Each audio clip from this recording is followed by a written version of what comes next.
EAGLES, Eagles.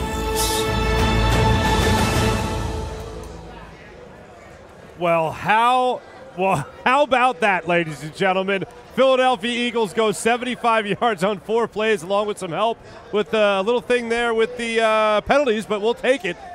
4 plays, 75 yards, touchdown that gets capped off with a little brotherly shove for the Eagles to take the 17-14 win, or excuse me, I'm getting a little ahead of myself, lead over the LA Rams going into halftime. Welcome into the halftime show here on the JAKIB Sports Channel. Marc Farzetta along with Bill Colarulo and Kayla Santiago. We'll be going to John McMullen live in Los Angeles momentarily for a little bit of an update on what's going on out there in LA between the Eagles and the Rams. But we had all said going into that final drive, what do you do in this situation? You have a 14-10 lead in favor of the Rams. What do you do in this situation? Do you attempt to at least get the field goal with all your timeouts and only 32 seconds left? I didn't think, Bill, the Eagles are going to get to the goal line thanks in part to 2 huge penalties, both by Kendrick on that drive, including the one in the end zone and pass interference to put the ball at the 1-yard line for the Eagles to invoke the now most controversial play, only because no one can stop it, in the brotherly shove. Pretty incredible ending to that first half.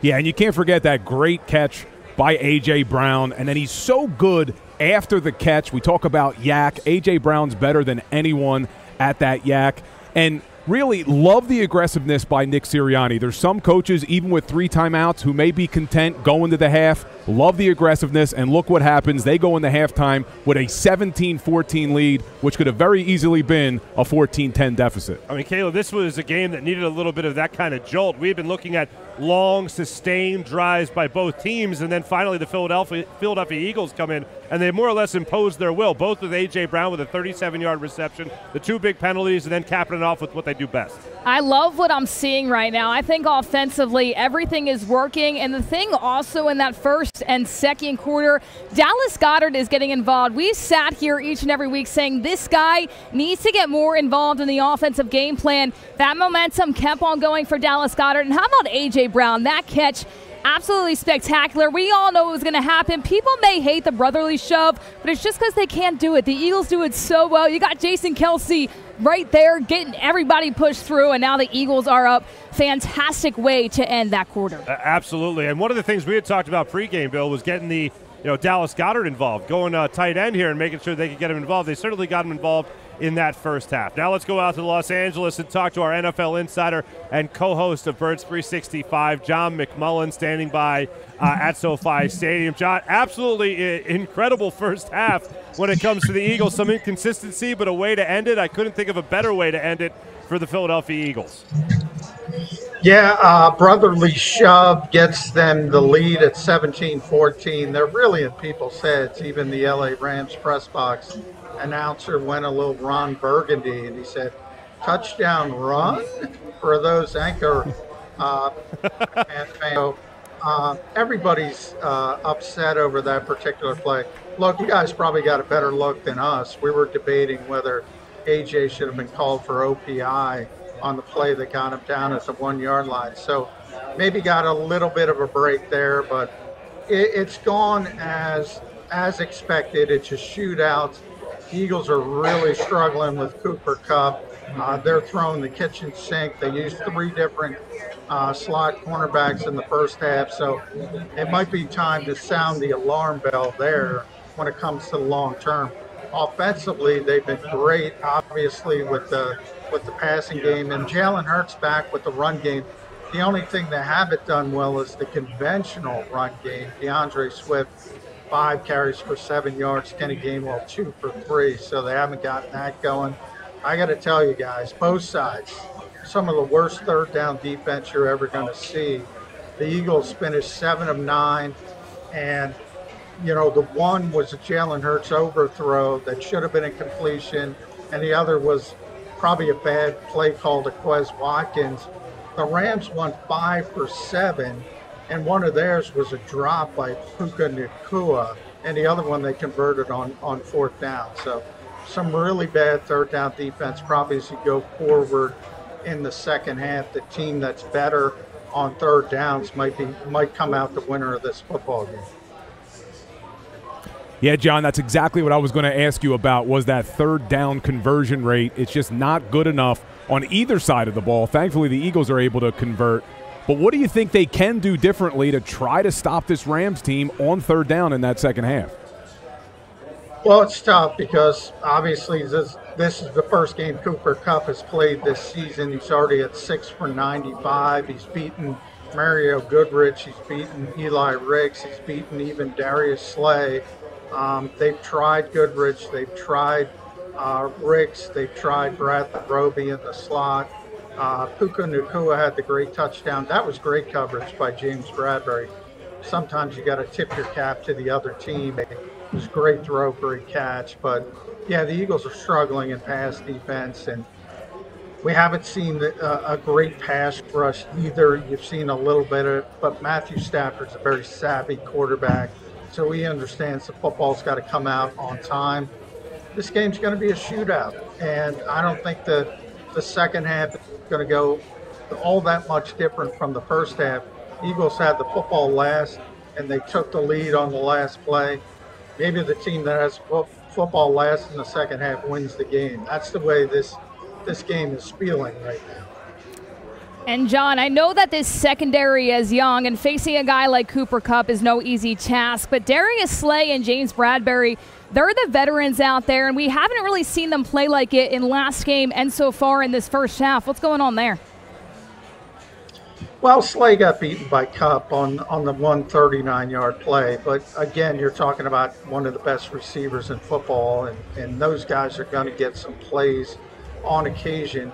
The Bradbury touchdown given up to Nacua was just it was really good coverage. It was just a better play by the offense. So I don't think that's been the problem as much as, especially early in those first couple drives. Anytime the Rams would run the football, it felt like a win. Hat tip to Tim McManus. I'll steal that from him. He's a couple seats down, but he gave me that. It feels like a win for the Eagles. And then they would get to the third down, and they would just, Kupp would get 3-4 yards of separation and convert. So,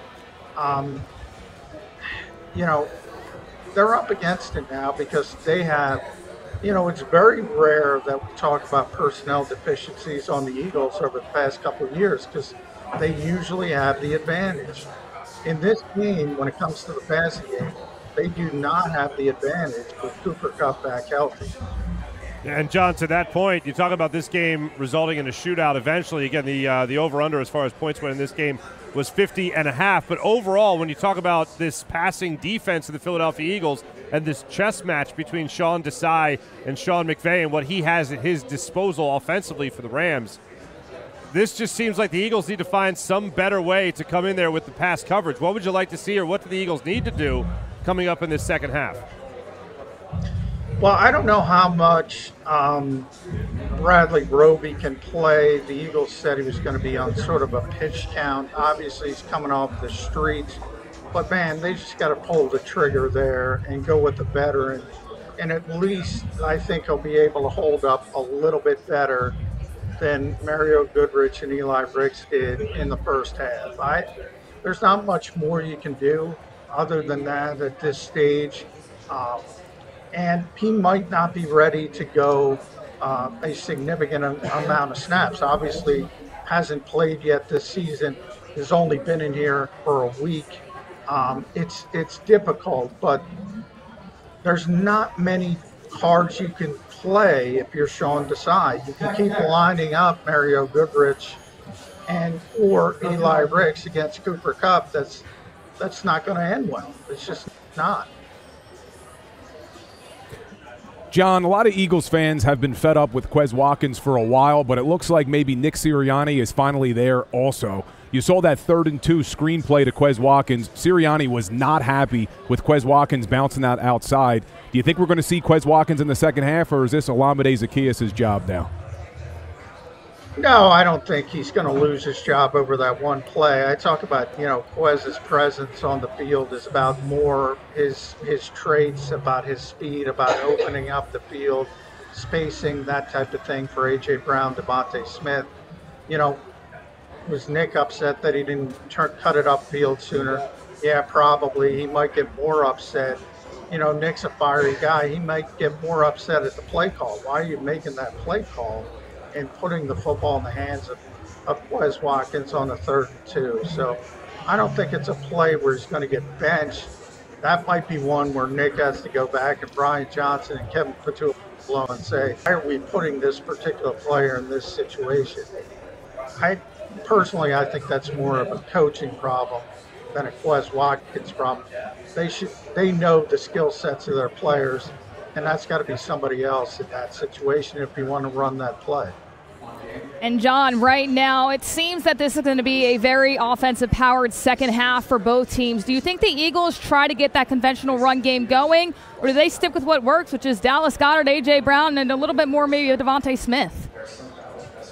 Yeah, well, it's got to be better than 7 carries for 10 yards, you would hope. But, you know, this is a game where it's going, Kayla. I mean, people are throwing the football with ease, and when it's that easy, you tend to keep throwing it. So maybe the Eagles want to get in. Maybe they want to sort of, you know, get long drives to keep the football away from Matt Stafford and Cooper Kupp. So maybe they will try to get the more conventional running game going. But there's been no evidence they can do it the first half, at least to this point. Gotcha. John McMullen, thank you so much for joining us, our NFL insider, all the way from Los Angeles, of course. John, thanks so much. Coming up in the second half, we hope more of the same as far as the Eagles' offense goes from what we saw at the end of that first half. And, yeah, Kayla, to your point, would love to continue to see Dallas Goedert and obviously see Devontae Smith worked into the mix just a little bit more as well. And perhaps we won't, by the end of the game, see Jalen Hurts as a leading rusher for the Eagles. But I will say this. Very well-timed runs. I know you guys are pointing that out in the comments as well, and I agree with that. We'll be along with you guys for the post-game show brought to you by Pond La Hockey right here from the incredible Gallery Bar booking games in Atlantic City.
Football and Hooters, the perfect pair.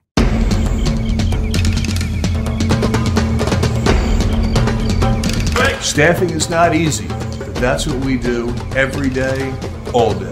The key to our success is storytelling, asking the right questions to find the right people.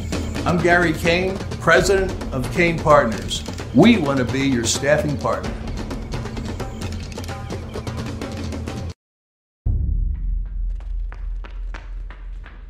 Some say courage is something you're born with. Others say courage is something you find. In every generation throughout history, courage has been celebrated, sought after, needed. It holds the potential for a life of impact. But what if courage isn't just something you hope for or stumble upon? What if courage is something that can be shaped at a place that inspires you, where leaders invest in you, your community believes in you, and your life becomes something bigger than it could ever be alone?